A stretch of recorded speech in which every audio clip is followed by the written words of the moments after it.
I'm in Matthew chapter 5 in my readings, and it's the Sermon on the Mount.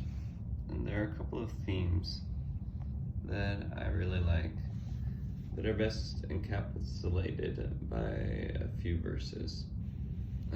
So I'm going to start off here with verses 29 and 30 here of chapter 5. It says, "And if thy right eye offend thee, pluck it out, and cast it from thee.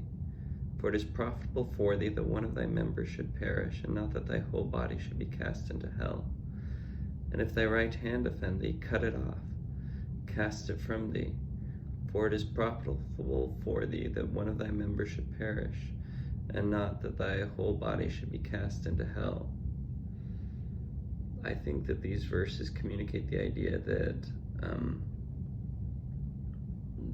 we forget sometimes, I guess, that God and his promises are real, and that weighed in the balance against eternal life, any sacrifice is worth it. Plucking out your eye or cutting off your hand is worth it if it can get you eternal life, if it can keep you out of hell. Leaving your family, becoming a social pariah, losing all your money, all of that is worth it if it can get you eternal life. These are real promises, and we should live like they're real.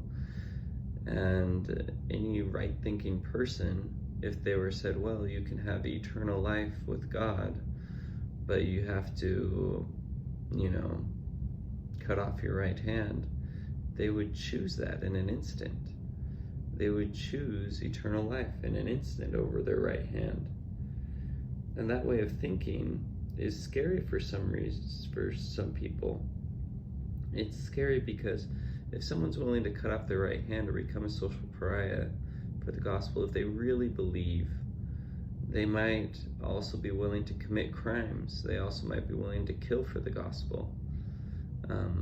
They might be willing to commit violence or destabilize society for the gospel. So it becomes, people become scared of zealots, right? If people are actually thinking that way. But I don't think that that's that big of a worry, because you get zealots other ways. I think a lot more violence and crime and social instability has been caused by greed and by lust for power and by jealousy and by the things that the gospel works against, that God works against, than has been caused by following the gospel. I think Satan's big trick is to convince people that the gospel that preaches love thine enemies is dangerous. Well, greed that says, make money at all costs and take what you can and live it up is not dangerous. I think that that's been one of the biggest tricks that Satan has been able to pull, the idea that people should look out for their own interests over the needs of other people, is a much more dangerous philosophy than do everything in your power to inherit eternal life. And you get that here in verse 43 and 44. "You have heard that it hath been said, Thou shalt love thy neighbor and hate thine enemy. But I say unto you, love your enemies, bless them that curse you, do good to them that hate you, and pray for them which despitefully use you and persecute you." This sacrifice is harder than cutting off your hand for lots of people. Loving their neighbors and loving their enemies, that's a hard ask. Turning the other cheek when you're smacked. If someone sues you, giving them your coat in addition to your cloak. These are hard sacrifices because we're so used to the idea of looking out for our own.